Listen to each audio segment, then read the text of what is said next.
Coach, good morning. What happened yesterday? Oh, gosh, that was so disappointing.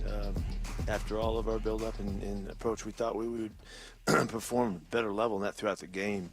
Really it was, as we go in at halftime, we feel like we're okay here. We moved the ball.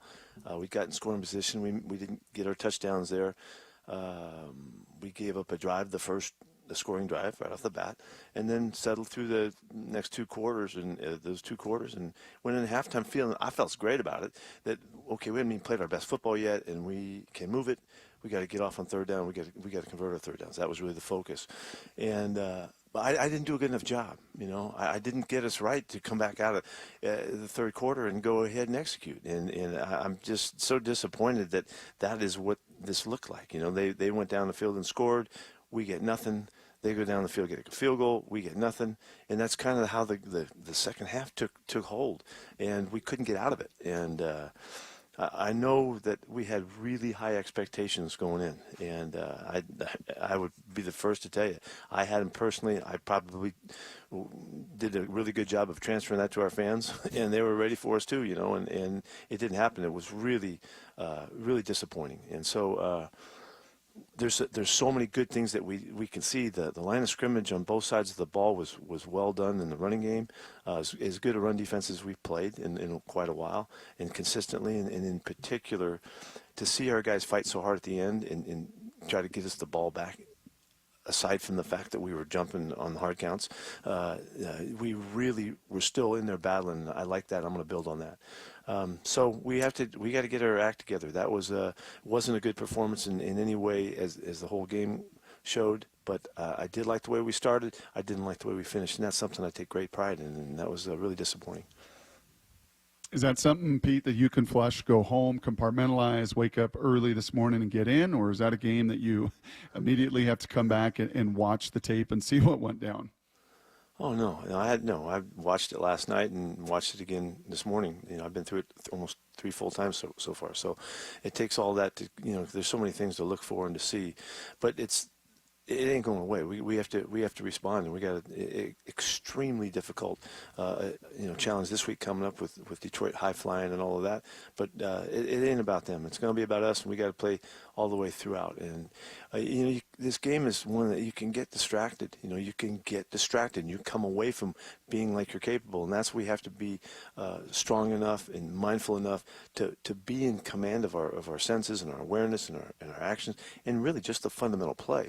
We got sloppy in there as we got going, and because we got distracted some, and we were, the penalties that happened in the second half, that stinks. That we shouldn't have done that, and then we shouldn't have been there. And you could see us, we're jumping on hard counts. We don't have, not holding it, but and then those things we can't let those become part of our game because it affects us, and it did. So we have to be way better at it than that. What did you learn about this? Because it's still a new group for you, right? I mean, this is still a new team, a new year. What did you learn about them yesterday? I felt like we were a little disappointed that we weren't ahead by more. That's the way I look at it. Now that I see what happened, that our expectations were that we would be farther out. We had a chance to have a couple more touchdowns. I don't think it's just the missed field goal. I don't think that had to do with it, but it was just added on. And I think we have to be more experienced about how we handle what happens in the first half and how that transfers to the second half. I basically am always on the point that whatever just happened is already done, and you can't do nothing about it. What are you going to do now? What's the next step you're going to take? Is where we strive to focus, and so that is an area that we have to be much better at, and I got to lead them better and make sure that I find a way to make sense to them. How would you Pete, assess? as I looked at a lot of those. Go ahead, Brock. Sorry. Well, I'm just no. You go ahead. How would you assess Gino's day yesterday? It wasn't anything like we had hoped. They did a nice job staying on top on the deep stuff. We took some real good looks down the field and weren't able to get the ball down there because they just laid off us, which we kind of expected, but we still needed to push it and try. And so we dumped the ball around. But I think just as the game went on, we just needed to be more tight and more together and more precise on stuff. I thought he threw the ball fine. He avoided well. The protection was good for a good while. We lost it near the end of the game, but all the way throughout, I thought the guys did a nice job of giving them a chance to see what was going on. So I think that was all okay. We just needed to work together. Everybody needed to fit it together better. Third downs, offensively and defensively. Can you just kind of walk through what you saw via the tape of where some of the breakdowns were and what's got to be cleaned up on that money down? Yeah, we on the offensive side, we make 2 of the first 4 or something like that, and we don't make anything the rest of the day. We get a couple penalty third down opportunities that helped us early on, and we recognize that. We can't ignore that fact. It was the connection of the throwing and the catching. There was a couple routes that were run where a guy got banged around and it clouded the look for Gino. He had to throw the ball. The one he throws to Jackson, he throws it off his back shoulder because we got jammed up outside and he had to throw the ball in behind him, and that didn't hook up like we normally see them. And we just have to continue to finish the catches. We had a slant route we needed to catch. There was another one that we couldn't catch. We just got to make the plays. They were tight windows. And the other side of it, you saw Matthew Stafford at his best. That's when he's on his stuff. They threw so many balls in tight windows that guys made the catch right at the sticks for the first downs. We needed to do that on our side. We didn't get that done as well as they did. That was the factor for us on defense, that they were able to convert when we were close and when we were around it. They found the way to make the right throw, the right catch to get the conversion, and they did get a couple big plays. On us, we got bumped in a man-to-man situation on the big corner route they threw. We got rubbed off on ourselves and gave them a big play for them. So there's little things that we can fix there. I want to see us rush the passer better. We have to get more heat. And he did not feel us. He was really fast in his rhythm, but he did not feel us enough to have the kind of data to make it go our way. You end on that one there with the pressure. I think that was one of the things that was maybe most surprising after watching this team and just sort of looking at the personnel on this roster. I think the expectation was we're going to see a team that could really get after the passer in a lot of different ways. What didn't translate from the page onto the field? Yeah, yesterday? we didn't look nearly as active as we needed to in our rushes. We weren't edged out as well as we'd like to. More on the edges of guys so he could feel us. There's some technical parts of that. When we pressured, they got hands on us, and the ball was out so quick that we weren't able to affect him, So it worked together for them, and we were down the middle of guys on our pass rush more than we need to be, and he got the ball out really quick, so he didn't feel us, and so that we didn't have a factor. We didn't feel us. When you say down the middle, you mean you're running right into the guy's chest as opposed to off his shoulder and edge? Is that basically what you're saying? That's an oversimplification, yes. But yeah, it is staying on the blocks instead of airing them out and making some space for us, so that the quarterback feels the color of the rush, and they did a nice job covering us up, and he did a really good job of getting the ball out, and so that combined with we needed to cover them tighter, and then we needed to rush them better and work together. That's how third down wins happen. So we just needed. It was no surprise that he was like he was. This is the kind of player that he is. We needed to get him off his game, and we weren't able to do it. How much of that, Pete, is a communication standpoint with guys playing together for the first time in real NFL action? There's no question that improves. This is the first time these guys have been out on the field. We've taken hundreds of snaps in practice to get there, but it's unique when you get on the field in a game and all that. Without question, and the crowd's going crazy, and so the communication, as much as we try to simulate it, I got noise happening constantly at practice to try to prepare that. But we lost a little bit of that in the game that we'll achieve as we move forward. So I got to ask you, and it's an unfair question because it's absolutely second guessing, and it goes against what I would personally do. You're on the radio, man. But how do you? I mean, it almost has to be out. You have the opportunity in the preseason. A lot of the guys didn't play. For the record, I wouldn't have played them either. So again, this is second guessing. But does it make you think back on those decisions and wonder if there's a different way to use the preseason? This team didn't play any other guys. That's relative. It's relative effect, and I'm not going there. How about this one, Pete? Football 101. Because your old QB, Mark Sanchez, time and again yesterday was drawing up everything the Rams were doing pre-snap. All of their motion, their stacks, their motion, right? Again and again and again. Either, as you said, in some of their route combinations or just some of the eye candy that it does to a defense. What is the best answer to all of that pre-snap movement from the opponent? Well, they did a couple different things that they hadn't done, and they got their guys on the move at high speeds, to help their releases, and they did a nice job with that. We really handled it. The adjustments were fine, but it was newer than something they'd done in the past.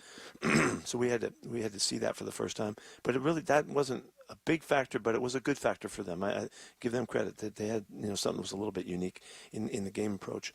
But what you have to do is you have to have really good communication, particularly when you're in man-to-man stuff. The zone stuff makes it easier because you can take them as they come off.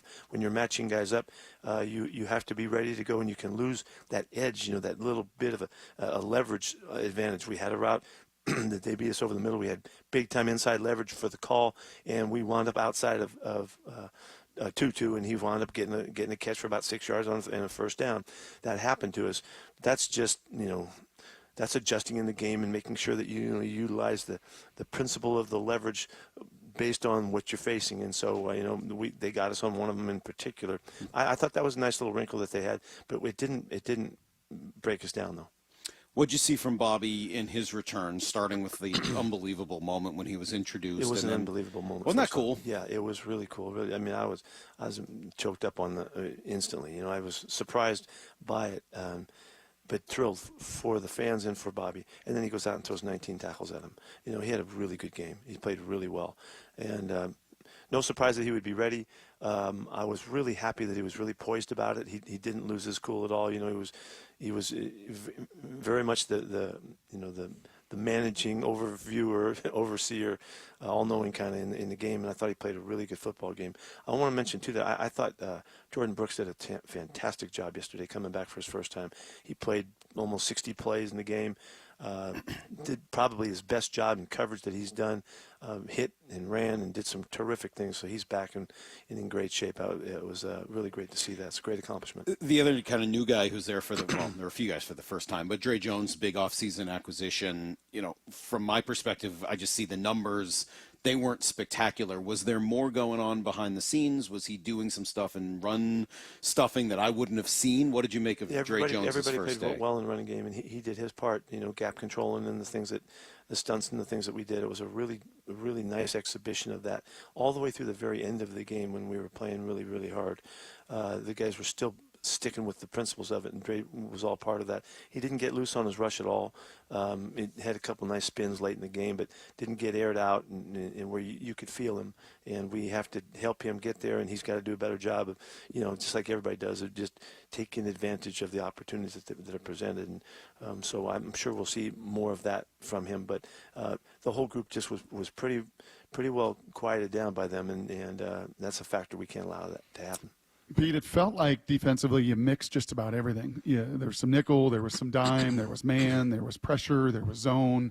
They targeted the middle of the field completion-wise 11 different times, either on the hashes or between the hashes, according to the raw numbers after the game. Was there something to the middle of the field defensively that they went after that needs to be adjusted or explained? Well, they just did their offense, the stuff that they do. They have a varied, really well-versed drop back game with all kinds of stuff with their crossing routes and their principles and all that.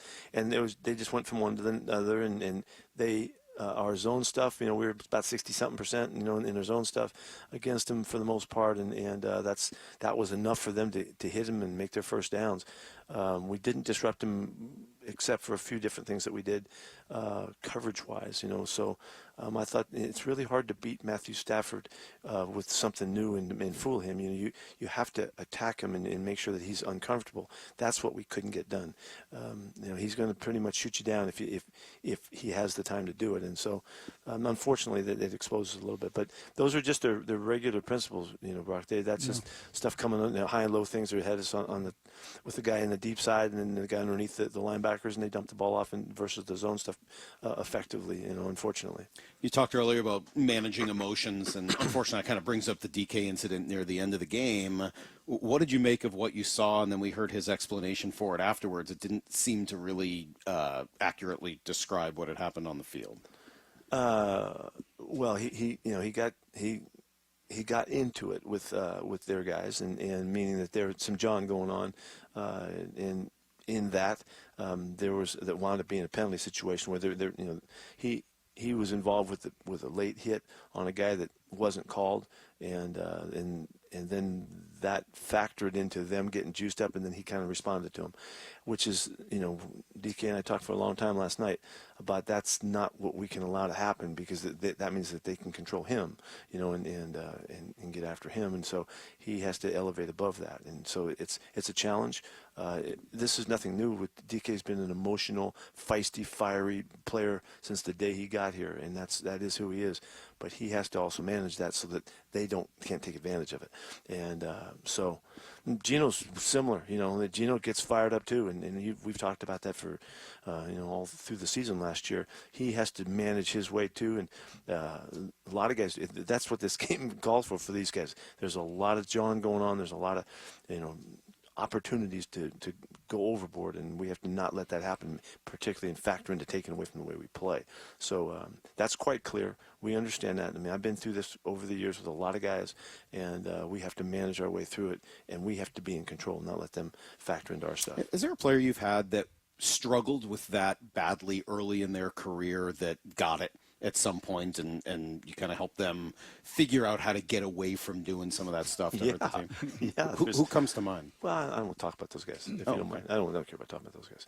But, we've had a number of guys, and there's been I've been in this discussion with guys over the years for a really long time.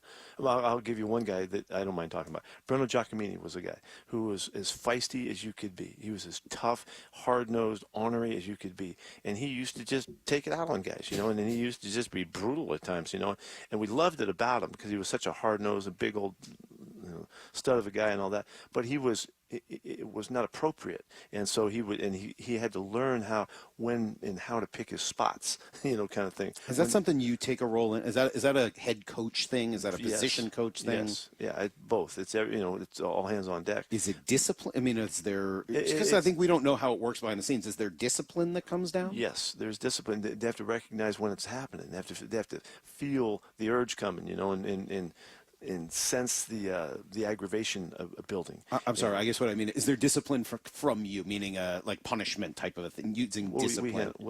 I handle it the way I handle it.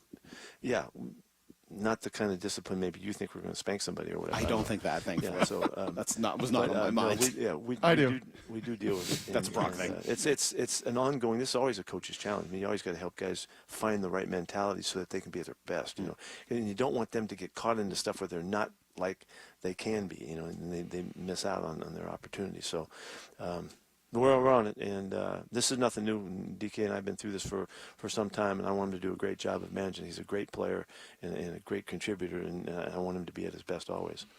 Pete and I have brought up this play a couple times today, and I just will with you. And we've done this for a lot of years together, and I'll just say I was pretty frustrated when Gino got his face knocked off by Aaron Donald. To me, a cheap shot targeting his head, his face, it's a penalty, but with offsetting. And I didn't see a lot of reaction by the guys up front. I think that's unfair. I think that's unfair to say that.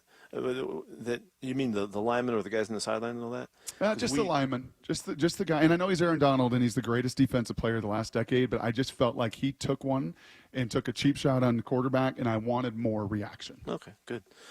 We jumped on it at the moment the flag came out right away, and we got what we needed out of it. Oh, no, you did. Absolutely. The sideline. That's my point is that's, I don't know. Okay. I hear you. That's your opinion. You want our guys to do something about it. They didn't appreciate the way they responded. I thought we did fine. Yeah. Injury updates. We generally kind of run through these on Monday, and there were a few of them, starting probably with your two tackles. What do we know about the two tackles? We got some work to do. Charles hurt his toe, and it's a big man, so we got to see how he takes to that during the week. We won't know for a while.